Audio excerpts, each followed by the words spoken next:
Horsing Around, brought to you by Roy Fry Western Lifestyles, dressing Northeast Kansas their Western best for over 57 years.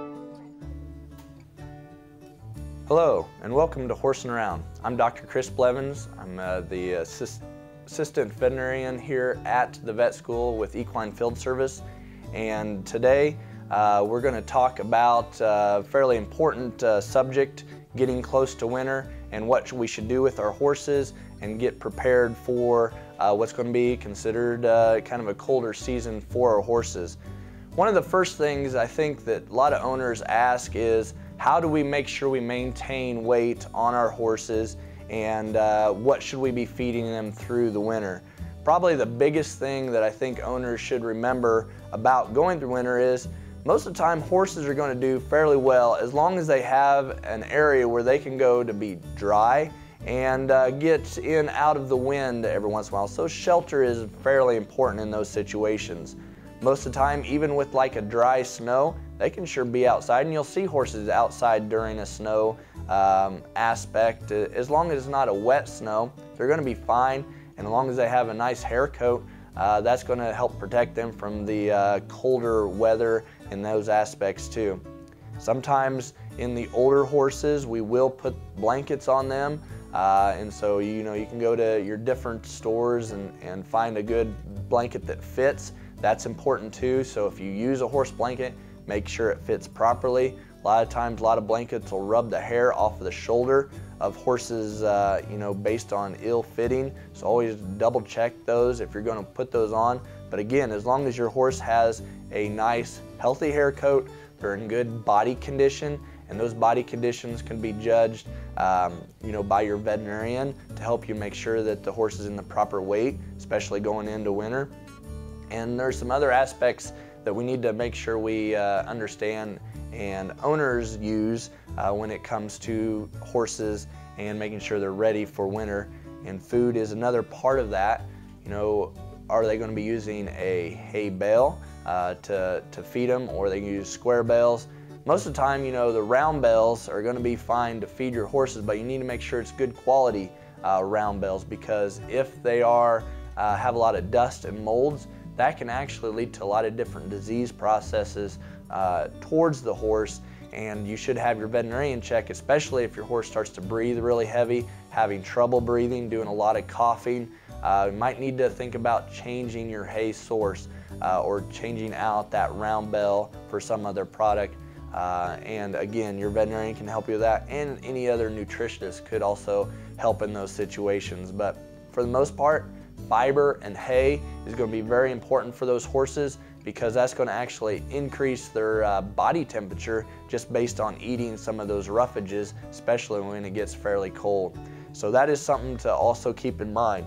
The other thing that we'll discuss here later on is going to be horses that maybe don't have the teeth to utilize, and so we're talking about geriatric horses and how we should deal with those horses in situations, especially as we're getting into winter. A lot of our geriatric horses are going to do very well in the summer, but then you get into the winter and you could sure have some problems. So again, I think that is something that we need to keep in mind, and we're definitely going to hit that topic fairly heavily when we come back from break. In addition, we'll probably talk about water and what we should do about our water source during that time too. I'm Dr. Chris Blevins here at Kansas State University Veterinary Health Center. Thank you for joining us here at Horse Around, and we'll be back here after the break.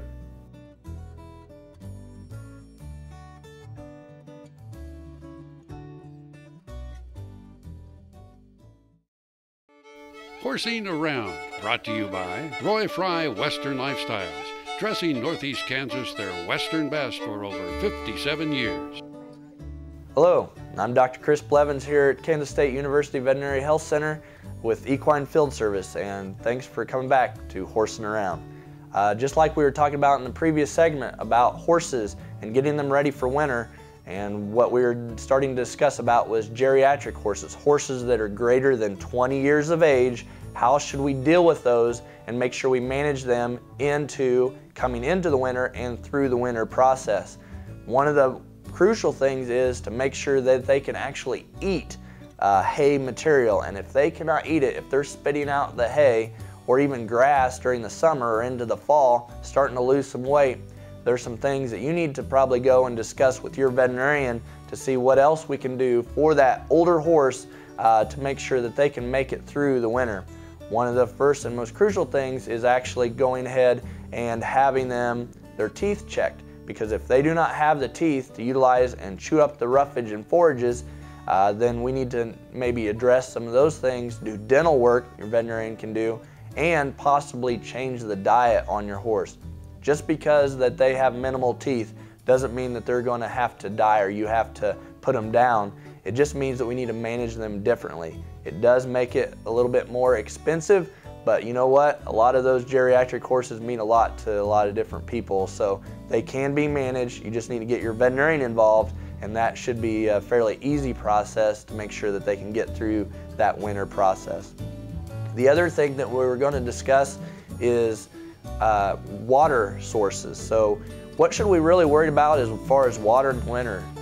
Sometimes we think just because it's cold, horses really don't drink that much water. That's not necessarily the case. A lot of the times, because the air is so dry in the winter, they actually expire a lot of air and moisture through just breathing, and so they can get fairly dehydrated just from that process. So making sure they have a good water source through the whole winter is very important. And the other thing is, some horse owners will take and they'll put heaters in their waters just to keep it from freezing up during the night and during the day when it gets really cold.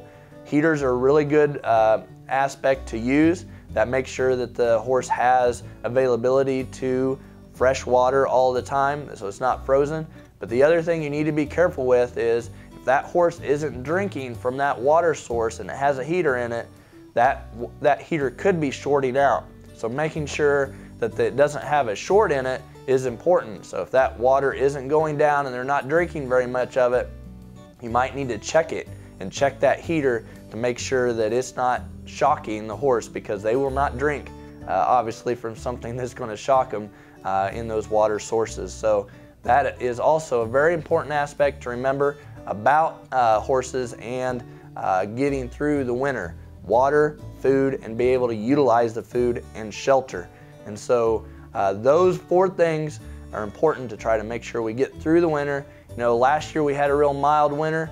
This year it could be a lot different, and so making sure we're prepared for those situations is always important. I'm Dr. Chris Blevins here at Kansas State University Veterinary Health Center.